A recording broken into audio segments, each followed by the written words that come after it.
Joining me now on this episode of Locally Sourced CP is the president of the El Paso Hall of Fame, Athletic Hall of Fame, Mr. Ruben Ramirez. Mr. Ramirez, thank you for joining me today. Oh, thanks for having me, man. I appreciate you. No, I appreciate coming on, talking about the El Paso Athletic Hall of Fame. Uh, I know what it is, and I know there's a lot of people out there that don't know, or if they've heard about it, they don't know exactly what you guys do. But first off, let's just jump right into it. What is the El Paso Athletic Hall of Fame? Well, the Hall of Fame is, it was established in 1955. And the purpose of it is to recognize outstanding athletes from our area that, probably wouldn't get recognized if it wouldn't be for the Hall of Fame. We're the oldest Hall of Fame that there is in El Paso. And the whole thing, the whole thing started, like I said, back in 55. And the first president was actually, it was the El Paso Press Club president, John Phelan, who, he was named the chairman of the Hall of Fame back then. And then they had a selection committee made up of 18 members. Mhm. And so that's grown, uh, God, tremendously. Right now, we're probably up to about, I want to say somewhere between 85 and 100 members. And those members, what their mission is to um, bring nominees to us every year, and from those nominees, however many get nominated, we select eight nominees that become the class of that particular year. So this year, we've already gone through the process. There's several categories and stuff that people can nominate, athletes in. We've got the posthumous category. We've got the media and supporter of athletics category. We've got the official and trainer category. And then we've got the coach administrator category. Mhm. And then we've got the living athlete category. And out of all those categories, we had our first meeting the Monday after Martin Luther King Day. That's traditionally when we start our meetings every year. And so from that point up to today, we've already gone through a lot of the nominations in those categories, except for the living category, living athlete category. And that one will go through this coming Monday.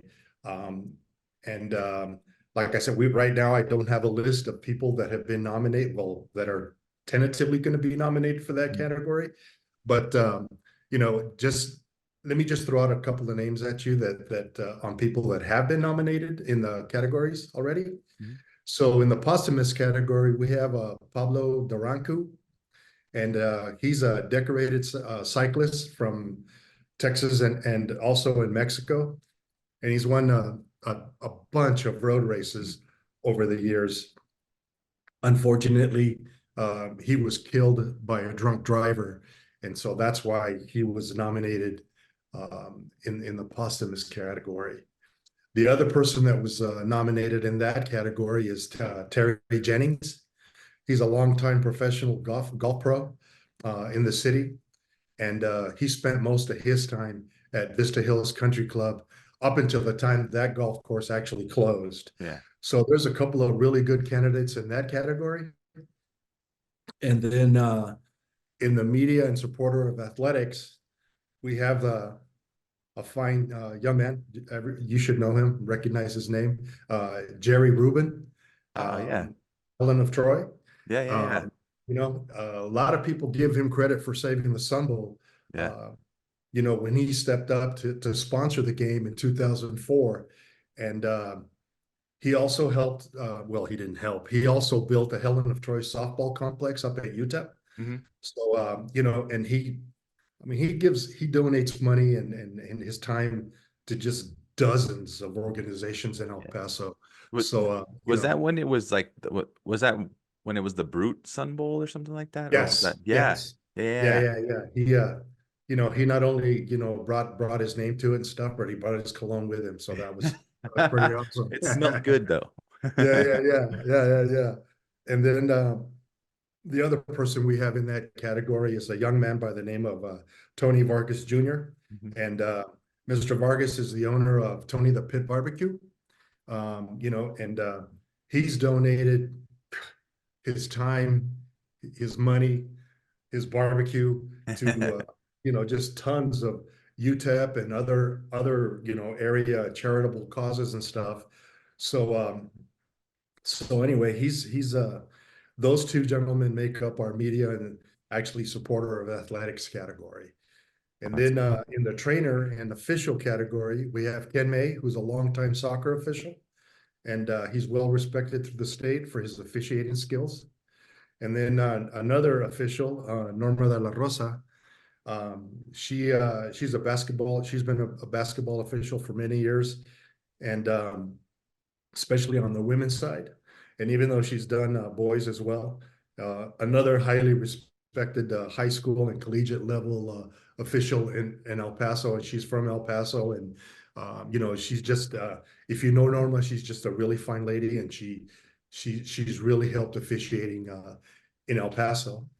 And then the last person in that category is a longtime trainer at Eastwood High School, Scott Smelzer, who got his degree in training at UTEP under the tutelage of legendary Hall of Famers and trainer Ross Moore and Dave Binder, who both of them were at UTEP as well, and they were there for a long time. And so yeah, just really good teachers, that not only took Scott, but just a ton of kids under their belts. And UTEP's always put out really good trainers, Don Hearn, Mhm. just to mention another one. But and also his brother, Don Smelzer, he also came out of that program as well. So yeah.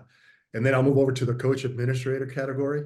Mike Brooks, longtime assistant coach and Hall of Famer boys basketball coach to Tony Harper.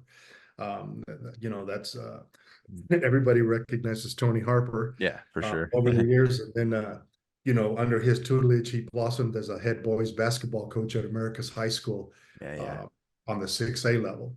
And the thing about Coach Brooks is, he's still active and he's still active in coaching and stuff. So, we've got his name thrown in there. Another name that should ring a bell with you is Corey Herman. Herman. Formerly with the Buzzards and now with Yep. the Rhinos. And when you talk about hockey in El Paso, you can't talk about Yeah, hockey without you mentioning can't. Corey Herman. You can't. You know, and so he was a player.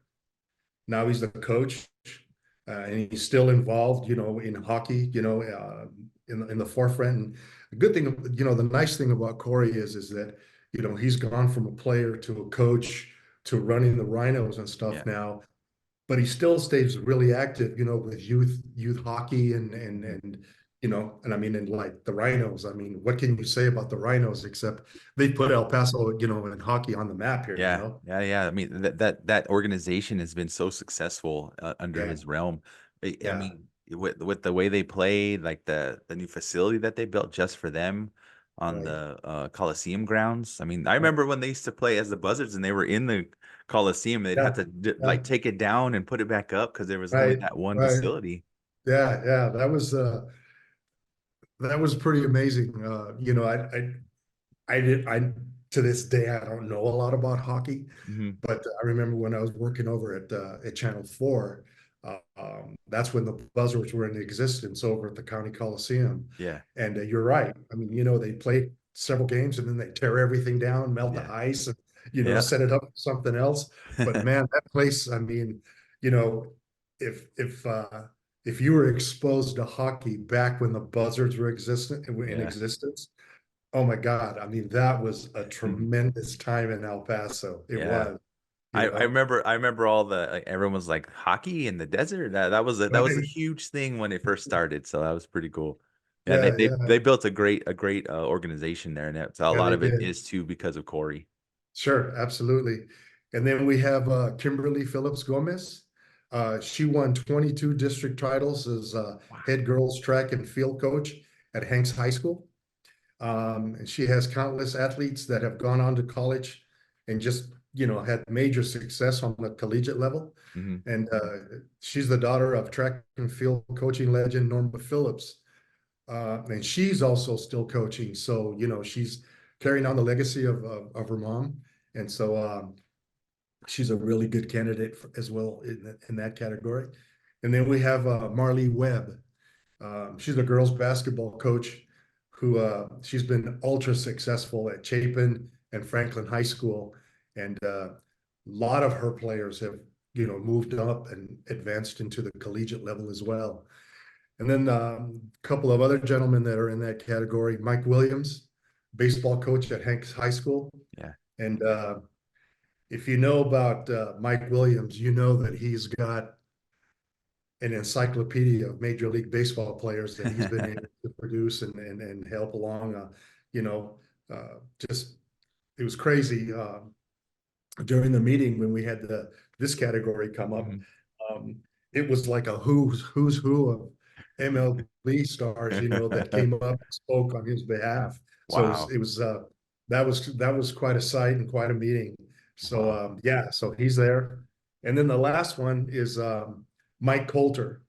And you might know Mike, and a lot of people might know Mike if you're one of those people that wake up early every Saturday morning and do a lot of road races in El Paso. Mhm. He's the guy that does the clock and keeps the time and all that stuff, and gives you the results and everything on all the road races and stuff that take place in El Paso. Um, he also helps out with the El Paso Marathon and just all kinds of races. Like I say, if it's got a road race and Mike's name is all over it, and so he's the final candidate in that. And like I said, this coming Monday we'll be doing the living athlete category, and so we're looking forward to a good group of people that'll be nominated in that category I as mean, well. it is so cool how this is all. It still like comes to everyone still comes together, and it's so cool to see so many people, so many talented people come out of El Paso. It's just so cool. Like you talked about the Hanks baseball program. I remember that they some of the like when my older brother was playing, they would have baseball tryouts at Hanks. That's where it would go. I remember I was able to meet like people like Butch Henry over there who came out of there. I believe he went Mhm. to Hanks too, if I'm correct, if I'm remembering correctly. I think you're right. I honestly don't remember, but Mhm. I think you're right. Yeah, I Yeah, think it's just like so cool. This it's so awesome to have so many talented people come out of El Paso, and it's oh just like, yeah. and I and just like that, like I said, not that many people know either that they don't know what the Hall of Fame, Athletic Hall of Fame is about, or a lot of people like, unfortunately don't even know that it exists. Yeah. I got to give a shout out, when you talk about the Hall of Fame, for those people that aren't very familiar with the Hall of Fame, Hmm. when you go to a UTEP basketball game at the Don Haskins Center and you're walking around the concourse, buying whatever you're getting to eat and drink Hmm. and whatever, all of our inductees, all of their plaques are on the wall of the Don Haskins Center, and they literally go all the way All the way around. around. Yep. And some places it's 4 or 5 rows deep from the ceiling down.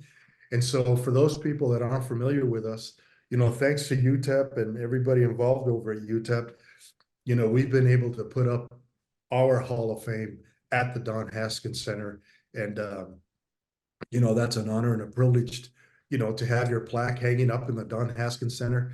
I mean, what better place uh, to have represent the El Paso Athletic Yeah. Hall of Fame than the Don Haskins Center? I mean, what? Just a couple of weeks ago, they just recently dedicated that statue to the bear and stuff. Hmm. And like I said, I mean, what an institution and what an honor it is to have our Hall of Fame within the Don Haskins Center up at UTEP. Yeah, that's so cool. Yeah, next time you're there at a basketball game or anywhere, just even if they're for a concert, check out the plaques around Right. the whole Exactly. complex. It is Yeah. like it. I'll be honest, I didn't know what it was before. Like when I first was, I think when I first noticed them, I was like always wondering what it was, and I never stopped to read them. And then when I finally did, it was like, whoa, this is cool. Yeah. And I didn't realize it was like all those people in there. That's so cool Yeah. to have that venue Yeah. to display our Yeah. talented people from El Paso athletics, and also the people who were coaching administrators. I mean, just It's just so cool. Yeah, yeah, I mean, just, um, and again, like I said, this coming Monday, we're gonna have our final meeting for nominations. And then on April the 1st, we'll have our, what we call a wrap-up meeting. Hmm. And everybody that's nominated someone gets 2 minutes to go over their nominees, you know, resume, and just kind of go and tell everybody, remind everybody like, hey, this is why blank deserves to be in the Hall of Fame. Right. So we'll do that on April the 1st. And then we actually have two meetings and one on that night. And so just to kind of back up a little bit, every year, like I said, when we start the nomination process, our first meeting is on the Monday after Martin Luther King Day. Hmm. All of our meetings are held at the El Paso Community College on Viscount at the administration office. They've been generous enough to allow us to hold our meetings there, and we've been there for several years, and nothing but first class. They help us out. They provide the sound and the visual, the auto visual stuff and everything like that. And then so we have a total of 6 meetings. And from those six meetings, just to kind of give you an idea, like, for example, if you wanted to join the El Paso Athletic Hall of Fame, the only requirement for you to join is to show up to the meetings. And let's say that this year, from the beginning, all you would had to have done was show up to 3 of the 6 meetings Hmm. in order for you to be considered into the membership of the Hall of Fame. Okay. So next year, you would show up again to 3 of the 6 meetings. And then by the time you attended those 3 meetings, you would be eligible to vote Okay. on next year's class. And the reason is the reason we do that is because if, let's say that you're nominating uh, Oscar Leeser Yeah. into the Hall of Fame, okay? And so you're really good friends with him. You show up to 3 meetings, and then when it comes time to vote, you vote, and like he brings 100 people to vote for him. Well, that kind of stacks the vote. Right. So what we try to do is get you to come in, show that you're really interested in becoming a member, putting in the time. And so, like I said, you've got 6 meetings to make 3.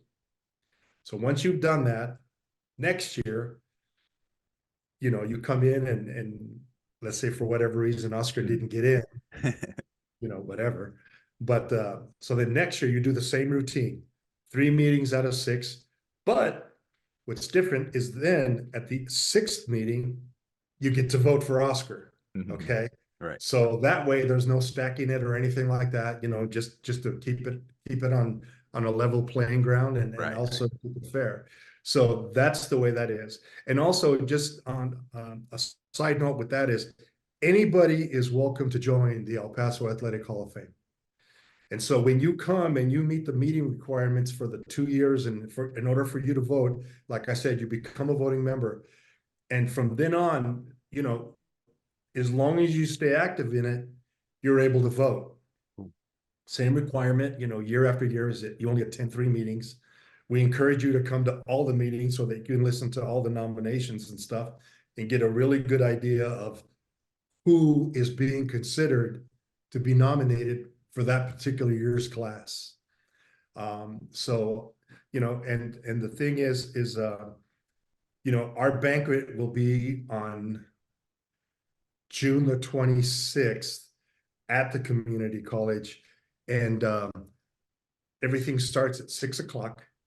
And if you're interested, or if anybody's interested in going, you can go to our website, elpasoathletichalloffame.com, and you can buy tickets online to the banquet. The other thing too is you can also go to our website and look at the people that were nominated. And hopefully, well, not hopefully, but by April the 2nd is when we'll announce this year's class. Okay. So then that way you'll know who's in. And if you've got a friend or casual acquaintance that might have gotten in this year, you're more than welcome to come and attend the banquet as well. Nice. That's so cool. We try to be all inclusive, you know? Yeah, yeah, yeah. And then like if you want, excuse me, like talk a little, if you can, just like kind of quick, just talk a little about the nomination process. If you want to nominate someone, Okay. like kind of how does that work out? Like how do you Okay. get it started, and what is kind of like the needs and wants that you guys the qualifications. That's what I was looking for. Okay. So, let's say that you show up Hmm. and you know, even before you show up, um, let's say that you want to nominate somebody. It's your responsibility as the nominee to first of all get permission from the person that you're looking to nominate Hmm. to accept you nominating him or her. Hmm. Okay.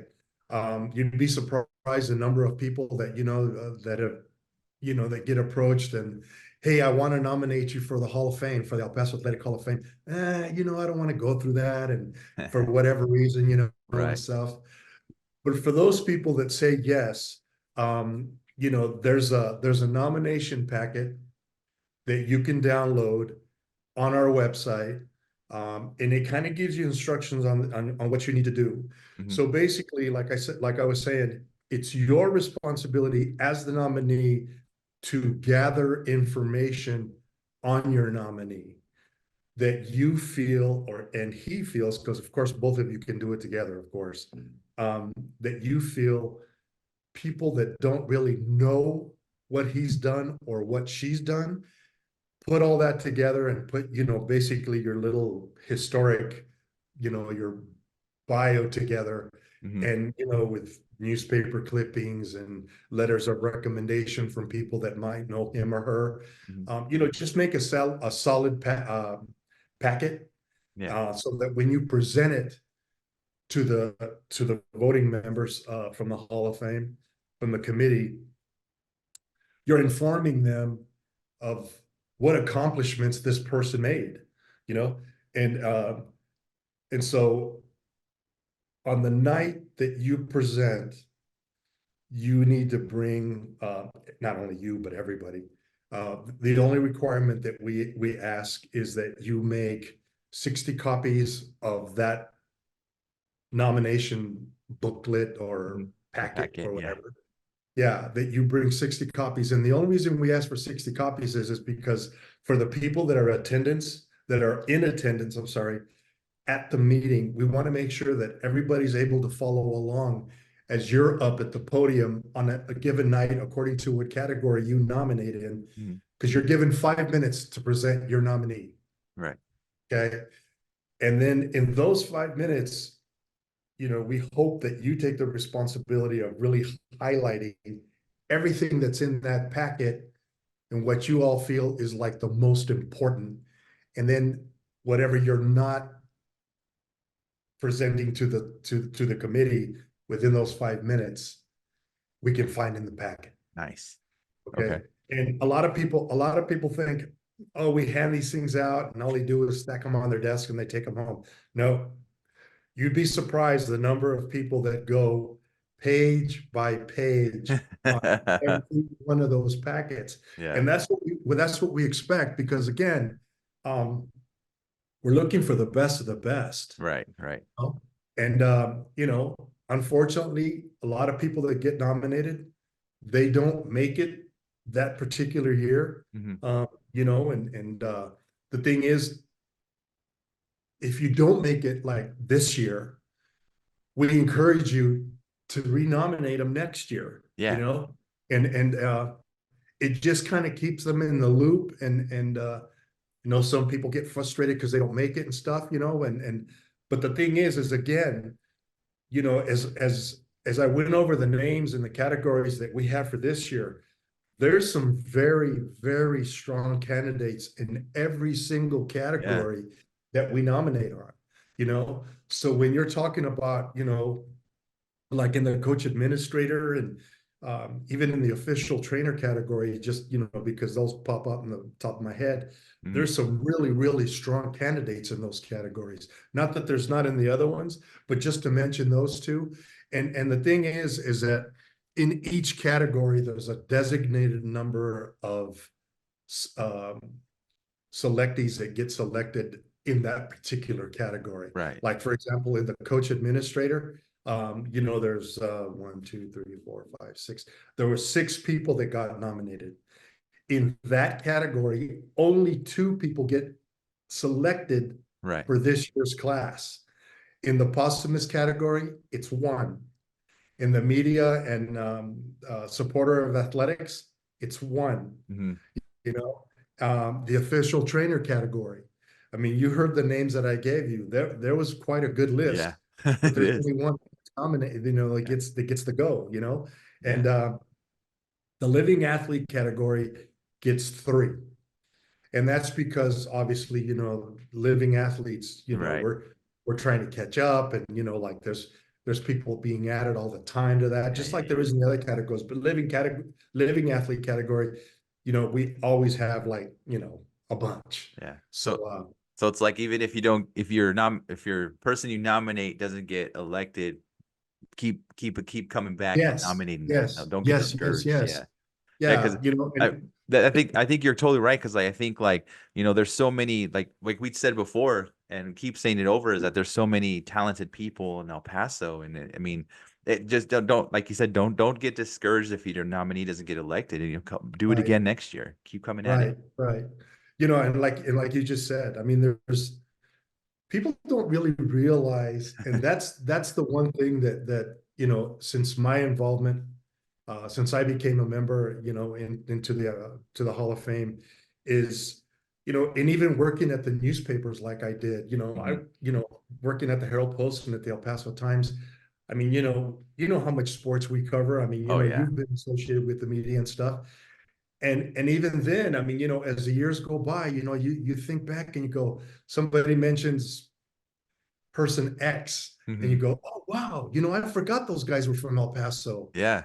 They're playing in the major leagues, or they're playing in the NBA, and you think, wow, and then especially like the really older generation that, you know, the younger kids, they Yeah. don't really know about them.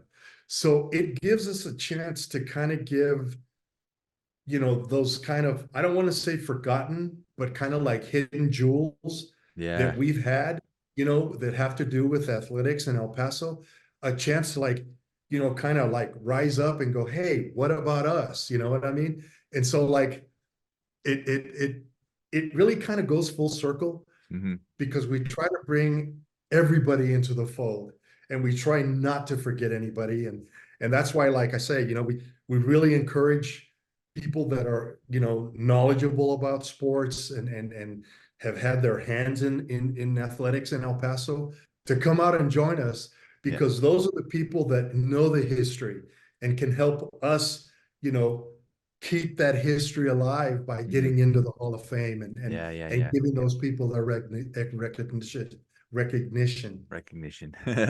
Yeah, no, Yeah. I agree totally. Like, if it's such a great thing that you guys do for El Paso, for the athletes, for the people who support the athletes in El Paso, that Right. just push them to the next level, or just provide that support. And it's such a great thing you guys do. Then I'm so honored to have you guys on the show and be able to just Oh, to push out who you guys are and what you all do for El Paso. It's so great. And again, you guys are on social media on Facebook and Instagram. You guys have the website. I'll make sure I put all that information in the description below. Ruben, perfect. I appreciate you joining me today. Is there anything else you'd like to say, Rad, before we end today, man? Well, like I said before, I appreciate you having us on. It again, this platform helps us to get our name out, and the word out, and hopefully, some people that hear this thing will kind of go, wait a minute, I know a couple of guys that used to play back in the 40s and the 50s. Right? Hey, bring them, Yeah. because that's what we're looking for. We're looking for those hidden jewels that are out there, and that have represented El Paso, and Yeah, so that's what keeps the El Paso Athletic Hall of Fame going on. And Right. I just, in closing, I just want to say that this year's board, I have to give them a shout out. Please, please do. Beginning with our immediate past president, Dr. Scott Stein. He's helped out tremendously this year and the last 2 years that he served as president. Um, the ever popular and everybody knows Mr. El Paso, Wayne Thornton, he's our Yeah, treasurer. Um, everyone knows that. and Everyone knows that guy, huh? yeah, everybody knows Wayne. I always keep telling him, dude, run for mayor, man. You got this, and he just laughs it off. And then Maria Dauto, who's our vice president, and then our secretary Donna. And I just couldn't do anything without them. And being the president, this thing doesn't run alone. Yeah, And without a very strong committee and those people behind the scenes, like all the committee members and stuff like that, yeah. we just wouldn't do what we're able to do. So I want to give a shout out to them. And again, thank you for having us on, and I appreciate you and appreciate your time as well. And, you know, um, you need to come down and join us, man. Yeah, You know a lot of sports and yeah, I'm gonna try to make it out this coming Monday for the next meeting. I might even bring my older brother with me because I mean we're still like he was a we love sports and athletics, and like I said, we with our grandfather we're gonna try to get him nominated for the next one coming in, and hopefully we can get that going. Like, and if he doesn't make it, we're gonna do it again. that's awesome. That's awesome. And like I say, our meeting on Monday, the 18th, starts at 6 o'clock at the El Paso Community College at 9050 Viscount Boulevard. And Awesome. all are welcome. And I look forward to seeing you and your brother. And next year, I look forward to hearing you present your grandfather. And I wish you the best. Oh, You thanks. know, I appreciate it. And if you're watching this after that March 18th of the meeting, I'll make sure to click the description below, follow along, follow Facebook and Instagram. That way, if you have someone you want to nominate, head over to the website, get the packet going, and get your nominee in for next one. yes, sir. All right, Absolutely. Like Ruben, I thank said, you. Oh, no, go. Like you said, what? I'm I'm sorry. sorry. Sorry. Yeah, this year's class, like I said, we'll announce it on April the 2nd. April 2nd. So kind of keep your eyes and ears open for it. And I promise you it's going to be a strong class because, like I said, the list of athletes and coaches, administrators, and officials, and just everybody involved, it's going to be good because we've got some really good, strong candidates, and we're looking for a good class this year. Mr. Ruben, thank you so for joining me. El Paso Athletic Hall of Fame President Ruben Ramirez, everyone. Thank you so much for joining me today. Thank you. Thanks, sir.